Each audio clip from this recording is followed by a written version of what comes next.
Hola, mi nombre es Carlos Bedoy y les doy la bienvenida a otra edición de Mesa Política, programa producido por Otra Mirada y NTV Info. La victoria de la izquierda mexicana en las recientes elecciones generales del domingo 2 de junio ha sido aplastante. Claudia Sheinbaum, candidata del movimiento Regeneración Nacional Morena, partido del actual presidente Andrés Manuel López Obrador, ha obtenido más del 59% de los votos, más que duplicando lo obtenido por la candidata Xochitl Gálvez, 27.9%, de la coalición derechista Fuerza y Corazón por México, integrada por los partidos tradicionales mexicanos, el PRI, el PAN y el PRD, en una junta bastante extraña, digamos políticamente hablando. Incluso Sheinbaum ha superado lo obtenido por Andrés Manuel López Obrador hace 6 años, con lo cual el pueblo mexicano ha optado por la continuación de la llamada política de la 4T, de la Cuarta Transformación. Algunos señalan que es más que una continuación, que es un nuevo impulso de esta política o que también es el segundo piso de lo hecho por Andrés Manuel López Obrador.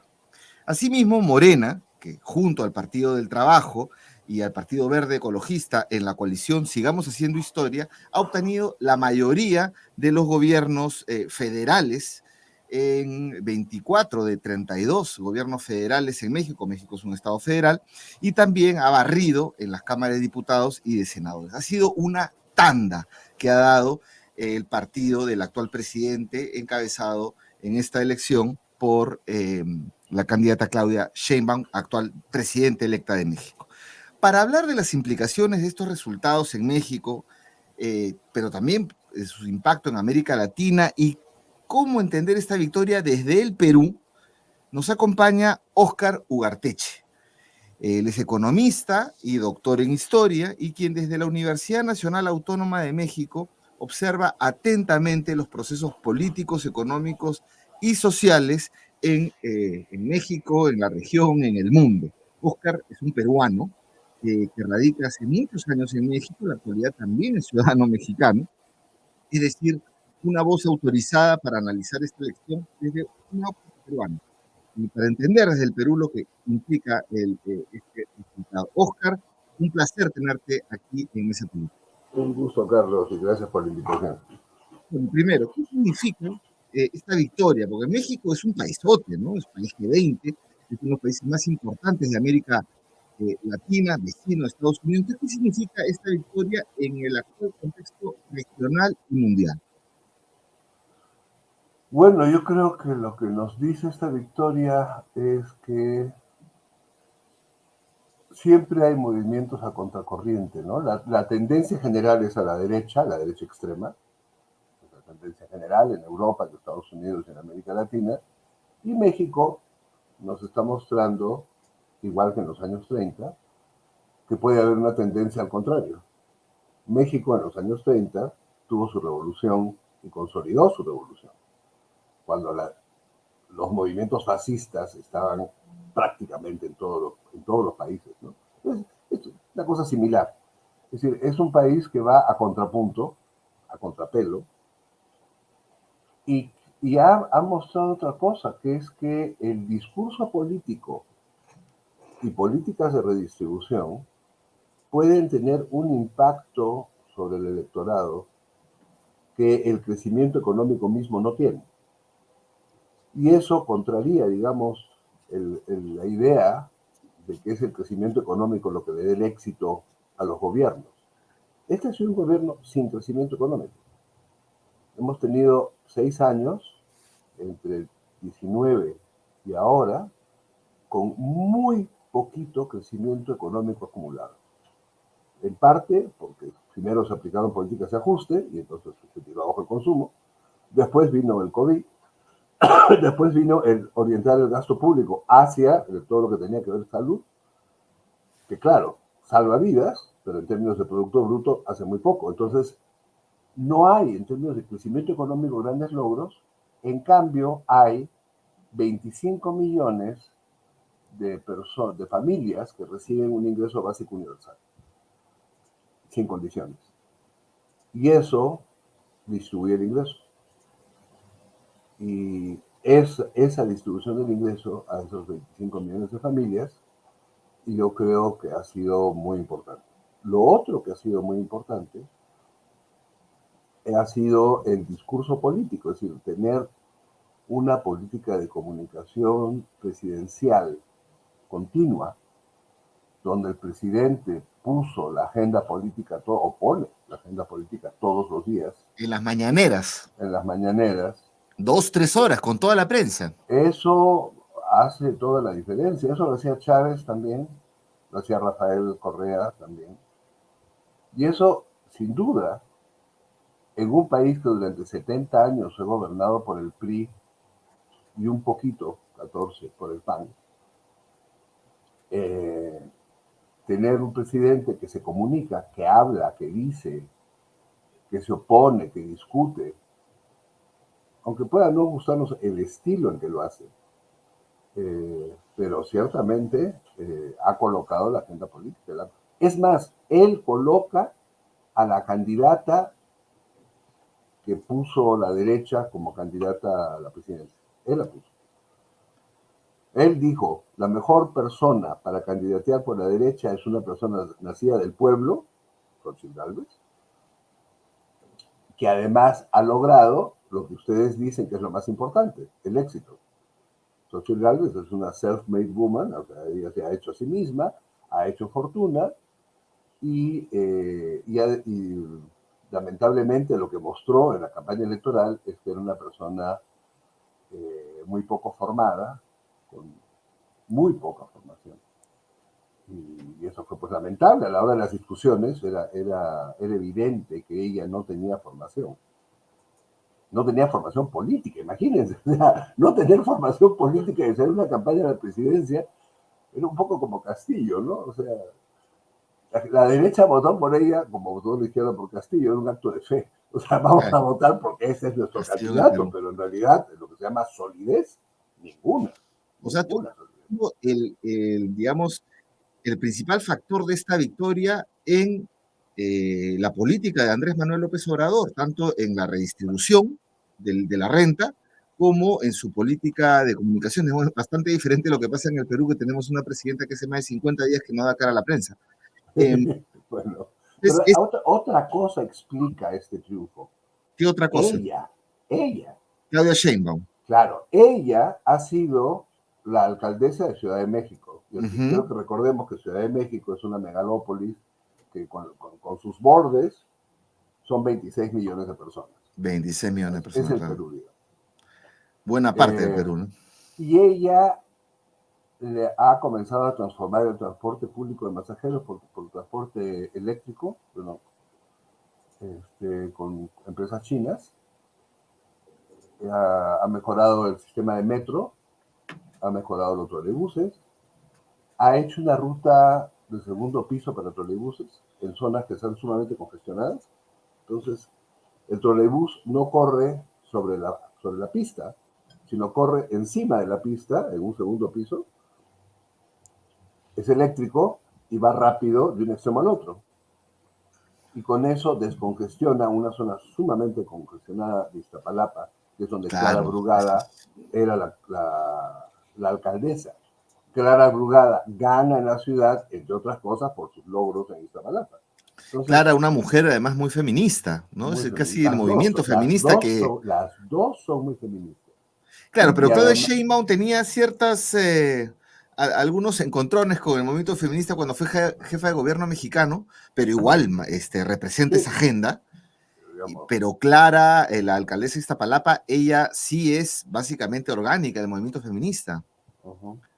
Es muy importante. Entonces, eh, bueno, es segunda vez que Morena da tanda, porque Andrés Manuel López Obrador se eligió en el 2018 con 53%, ganando también la mayoría de gobiernos, si no casi todos los gobiernos federales, con una mayoría aplastante en el gobierno, perdón, en el Congreso, tanto en la Cámara de Diputados como senadores, y ahora se repite el plato y se amplía. Quiere decir que Morena ha sido no solamente un aparato electoral eficiente, sino también un aparato de gobierno bastante bueno.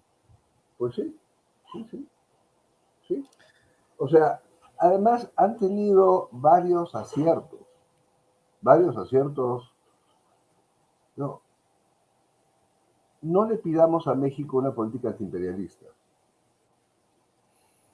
La geografía del país está donde está. Claro. Y hay 30 millones de mexicanos del otro lado de la frontera, Ujú. que no son 4 personas, son 30 millones de mexicanos. El Perú entero está del otro lado de la frontera. Entonces digamos, hay un tema ahí que cuidar. Lo otro es, no se le puede pedir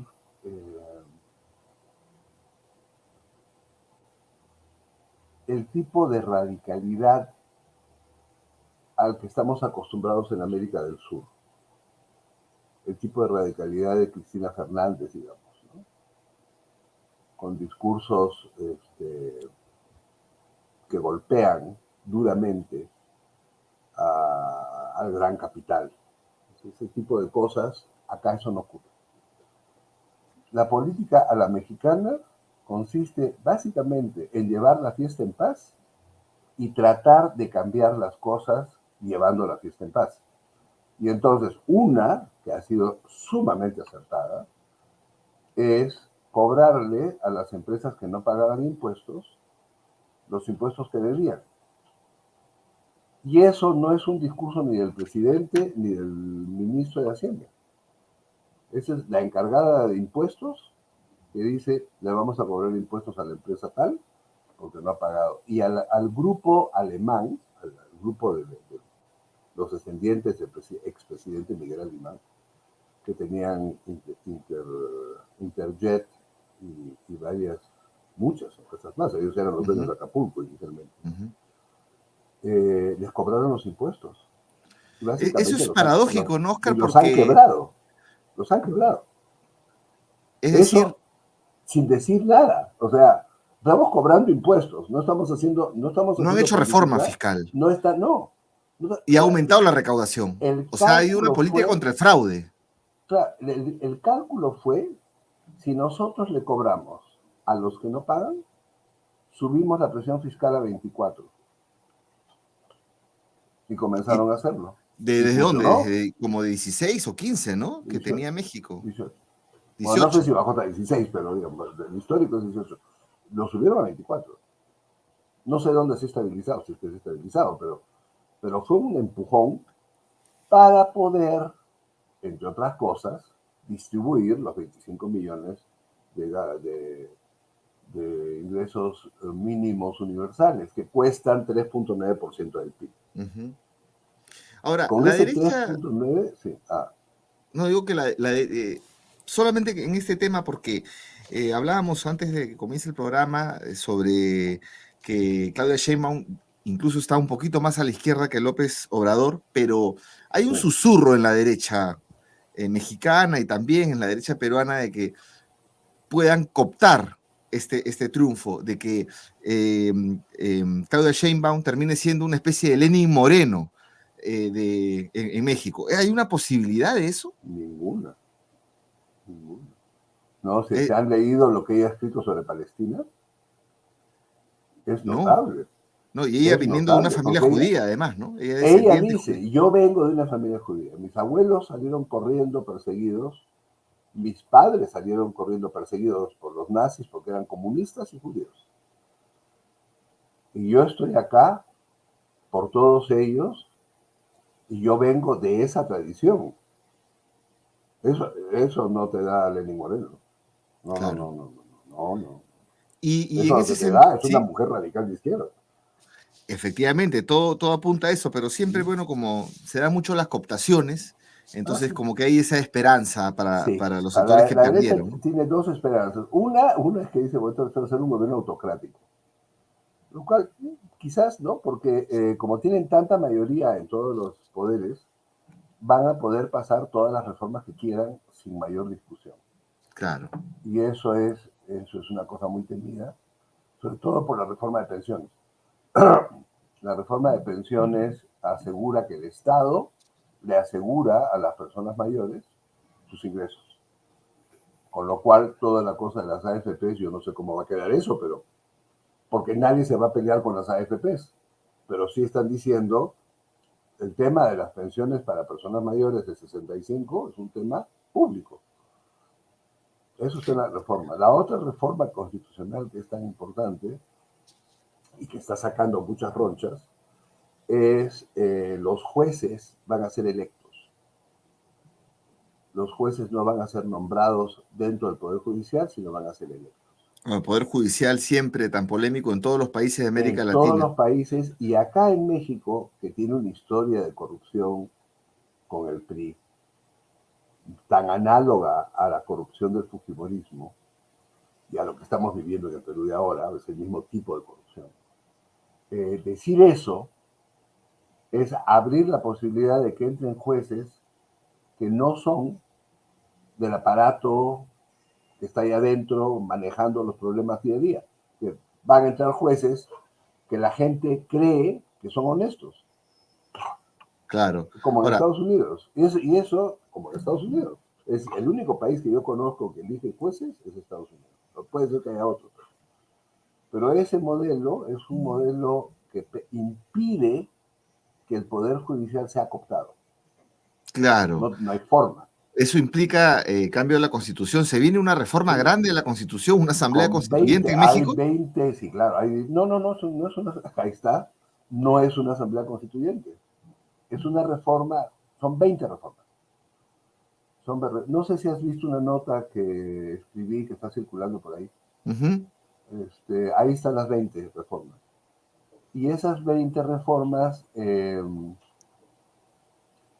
cambian la naturaleza del Estado mexicano, de un Estado basado, de una economía basada en el mercado, a una economía más bien basada en el Estado. Entonces se está produciendo, por fin, se está produciendo un destete del pensamiento austriaco, que ha sido predominante en el primer gobierno de López Obrador. Austriaco neoliberal, te refieres, ¿no es Sí, cierto? sí, sí. No, los neoliberales vienen de la mata austriaca. Ujú. Friedman es austriaco. El papá de Friedman es Hayek. Claro. Entonces, El, esta, este desplazamiento del mundo neoliberal al mundo del Estado nuevamente, pero en el nuevo contexto, porque tampoco estamos hablando de un país desarrollista, ¿no? Aquí la inversión pública no tiene mayor importancia, tiene alguna importancia, pero no tiene mayor importancia. Acá la importancia la tiene el sector privado. claro. Y al sector privado se les dan todas las facilidades del caso para que vengan a invertir, para que generen empleo. Ahora, la cuestión es que ese sector privado que genera empleo tiene que pagar impuestos. Entonces, ahí Ujú. está la cosa. Ahí está la cosa. Y Ahora, ahí está, digamos, ese es el proceso. claro, esta reforma constitucional, estas 24 reformas, pues requieren toda una ofensiva política. Entonces yo te pregunto, ¿se está construyendo en México una nueva hegemonía política o todavía la sociedad sigue muy polarizada a pesar del 60-30? Sigue polarizado, sigue polarizado. ¿Cuál es el eje de esa polarización? El 30 o el poder, el poder. No somos nosotros, son ellos. Y además es muy claro, o sea, los que están con el 30 son claramente los sectores de clase media alta y arriba. Claramente, claramente. Entonces se mantiene una polarización que muy alimentada por los medios de comunicación, ¿no? Porque esta victoria no solamente es de Morena o de la coalición, sigamos haciendo historia, ver frente a la derecha institucional mexicana, ¿no? Los partidos más tradicionales mexicanos en esta coalición medio rara que antes era impensable, ¿no? El PRD, que era la antigua izquierda, junto con el PRI, con el PAN, una coalición creíble. No es la victoria solo frente a ellos, sino también es una victoria frente a los medios de comunicación, que le han hecho una guerra tremenda. Mira, la derecha de hoy no es una derecha nacional de ningún país. La derecha Ujú, de hoy tiene su eje Madrid-Miami. ya, No es la vieja derecha social cristiana, digamos, del PPC que nosotros conocimos. La nueva derecha es la derecha neoliberal. Es una derecha apátrida. Es perfectamente apátrida y es una derecha universal. O sea, es la derecha de Trump, de Bannon, es la derecha de Meloni, es esa derecha. Es la derecha de Extrema, digamos, Vox, ¿no? es la derecha de Keiko Fujimori. Es esa derecha. Y De esa López derecha Aliaga. funciona de Ujú. manera articulada con gran parte de la prensa internacional y con gran parte de la prensa nacional. Digamos, si no hubieran estos medios alternativos, el amable radioescucha no tendría forma de entender qué está pasando en México, porque la forma como sale la noticia no te permite entender. Hay un término, ¿no? Que le dicen las benditas redes sociales, le dicen en Morena, porque les ha permitido colocar su mensaje político, ¿no? Claro, además en las instituciones, o sea, López Obrador habla, eso sale por distintos medios y no es filtrado por la gran prensa, con lo cual, ¿no? Ahí va. Ahora, solo para entrar un poquito en las relaciones con Perú ahí nos quedamos, pero no me quedó muy claro, o para profundizar en todo caso, este tema de las relaciones con la presidenta electa y ya en breve, en funciones Claudia Sheinbaum, las relaciones con Estados Unidos y las relaciones con América Latina.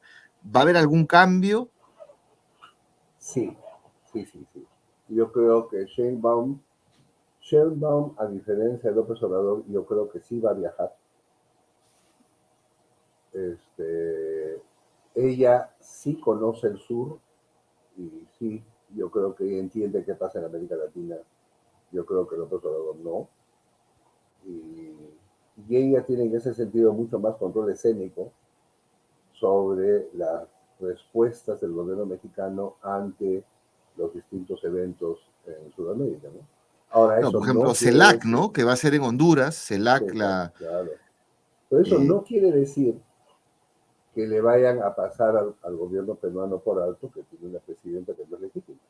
ahorita vamos a ver eso, justamente, pero justo antes de eso, la Alianza del Pacífico. La Alianza del Pacífico es un bloque creado por Alan García o promovido por Alan García en el 2011, cuando Perú, Colombia, Chile y México tenían gobiernos de derecha y abrazada una política neoliberal total. La realidad hoy es muy distinta. El único país que se mantiene ultraconservador y digamos que no tiene una apuesta por un cambio, por una transformación, es Perú. Tanto Chile, Colombia como México son gobernados por la izquierda, digamos, ¿no? Distintas izquierdas. Entonces, con esta victoria de Morena ya pierde más peso la Alianza del Pacífico, ya sigue siendo ya no cadáver insepulto, sino un cadáver que se va a sepultar la Alianza del Pacífico. Sí, pues es una estructura que ya no opera. Todos tienen TLC entre ellos, ¿no? Pero, digamos, Sí, claro, ya sabes, políticamente ya los no TLCs pesa. están, pero digamos, trata de agarrar tu avioncito para venir de Perú acá y si no sacas la visa no vienes. Y eso, la Alianza del Pacífico había asegurado que no hubiera visa, por ejemplo. Y se Yo revirtió no sé eso. con el caso de Colombia cómo va a ser o cómo es, pero yo me imagino que va a ser una cosa similar. Es decir, yo creo que el tema migratorio, que es un tema estadounidense más que mexicano, obliga al gobierno mexicano a poner ciertos frenos y los pone sin ningún problema. Pero Tiene eso que va en ver, ¿no? contra del espíritu de la alianza, Así es. ¿no? Entonces, Porque yo creo que la alianza ya se fue. Creo que las partes materiales de la alianza, que son los acuerdos de comercio, se van a mantener, pero eso ya se fue. como foro político, digamos, ya no tiene. No, mm. el foro político ahora es el acto.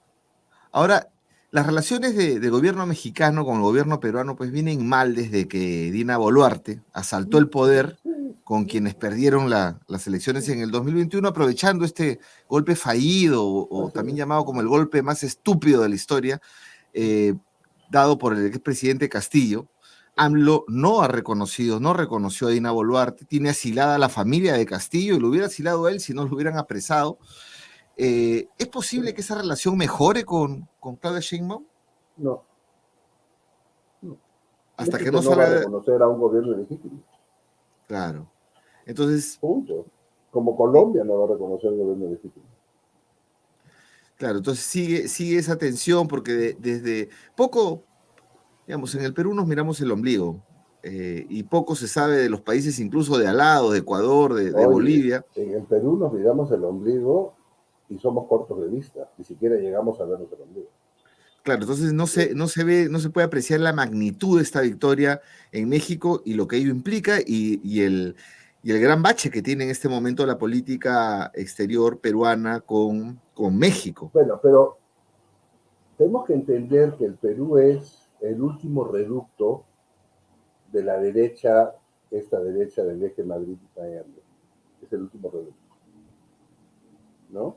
O El último reducto, pero sea, Argentina también, bueno, está con Argentina no Milei. sabemos, no sabemos. En Argentina el Congreso es peronista y Milei se va y todo vuelve a su sitio. Entonces, Claro. en el Perú, en cambio, se destrozó el aparato político. No quedó aparato político de ningún tipo, no hay estructura política. Y se gobierna básicamente con decretos, ¿no? Básicamente lo que tienes es un gobierno apoyado por los militares por un lado y por el otro tienes unos congresistas todos vinculados a diferentes mafias. Ujú. La ideología, y ese Cerrón es el mejor ejemplo de eso, es decir, la ideología no vale nada, nada. Yo vendo mis ideas por un plato de lentejas y mis convicciones son perfectamente permeables. Yo tengo las convicciones que usted me necesita. Esas son mis convicciones. Y eso, digamos, Cerrón es la mejor expresión de cómo una persona que se dice a sí misma de izquierda sale en los medios de comunicación de derecha hablando a favor de la derecha e insiste en que es izquierda. Claro, bueno, La tiene cantinflada amigos, total, tiene ¿no? enemigos en común con el Fujimorismo, ¿no? Él ataca, su enemigo principal son los llamados caviares, igual que el Fujimorismo y tal. Esa es Claro. la política Pero de... nosotros, digamos, si la izquierda somos los enemigos de este señor, ¿dónde está colocado este señor? Está colocado en su alianza con el Fujimorismo y por eso votan juntos Está a y la derecha, además pues. lo protegen, ¿no? Porque es uno Está del... a la derecha. O sea, pues te así das es. cuenta, o sea, eso en el Prófugo de Perú la puede justicia, pasar además, ¿no? porque el Perú es el punto de resistencia de la derecha universal. Ahí Así sí. es. En este momento, así parece, espero que eso cambie. Oscar, un poquito para cerrar esta entrevista, bueno, nos estás anunciando, y bueno, ya también por medios de prensa, que se consolida pues la política de la 4T, de Morena y sus aliados, y eso se va a expresar ahora en una reforma constitucional profunda, tienen la fuerza política para hacerlo, Ujú. que va a traer unos cambios en la economía, más reposada en el Estado, señalas. Se va a mantener una redistribución de la renta, me imagino que se va a mantener también una comunicación política, de repente a otro estilo que la de AMLO, con las Ujú. mañaneras, pero se va a mantener, eso ha funcionado, poniendo la agenda, ¿no? El presidente cuando pone la agenda, creo que es en América Latina el principal factor de gobernabilidad. Y también va a haber un fortalecimiento de la integración regional desde lo que México puede hacer. ¿Tú estás de acuerdo con eso? Sí, sí. Ahora, México, ojo, tiene una comprensión de la integración regional que no es la nuestra. A ver, ¿cómo? Claro. México, México tiene un tratado de libre comercio con Estados Unidos. Uh -huh. Cuando México dice yo quiero integración regional, lo que está diciendo es yo quiero panamericanismo. O sea, yo quiero integración con Estados Unidos. Todos con Estados Unidos. Y eso no es la idea de integración regional en Sudamérica, que es sin Estados Unidos. Es la diferencia entre las propuestas sudamericanas y la propuesta mexicana de los últimos tiempos, porque México México tiene políticas de Estado, no políticas de gobierno. Pero las políticas de Estado de México se obedecen a los acuerdos que tiene. Pero tiene acuerdo con Estados Unidos, la política de Estado de integración incluye a Estados Unidos. Lo hizo Fox, acuérdate que Fox es el portavoz del ALCA y es quien regresa en el avión requintando de que no se había logrado el ALCA en el Uh -huh. 2005. Uh -huh. Y López Obrador sale y habla a favor de la misma idea que Fox hace unos meses, ¿no? Lo que necesitamos es una integración con Estados Unidos, todos juntos, en el hemisferio, y entonces ese es un proyecto de integración distinto del nuestro. Claro, se Ya entiende además está porque la claro frontera que que es tienen, ¿no? distinto y es además, no hay manera que nos vayamos a poner de acuerdo con eso. Claro. Porque una cosa es la integración subordinada y otra cosa es la integración autónoma. Y México tiene integración subordinada por la geografía y por los 30 millones de mexicanos del otro lado de la frontera. Y porque el 76% de su comercio es con su vecino del norte. Claro, eso es mucho más relevante que el comercio que tiene Para con América nosotros, Latina. el relevante es China. China es nuestro principal socio comercial y nosotros no queremos que Estados Unidos nos diga que no podemos comerciar con China. O sea, lo que le dice Estados Unidos a México sobre China no queremos que nos lo hagan.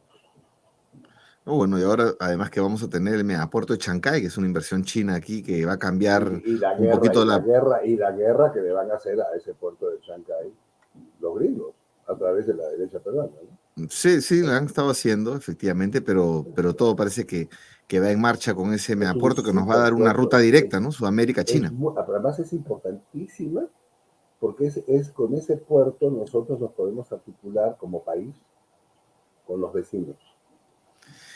Esperemos que tengamos una visión de desarrollo respecto de, o aprovechemos eso y no convertirnos solamente en una servidumbre de paso de Pero Brasil. el problema, pues, Carlos, es que mientras el IPE sea quien gobierne el Perú, Instituto Peruano de nosotros no Economía. vamos ni a la puerta. El gobierno tiene que desprivatizarse. Que no es posible que el gobierno peruano sea un reflejo de lo que piensan las grandes corporaciones asociadas en el Instituto Peruano de Economía, porque no es posible.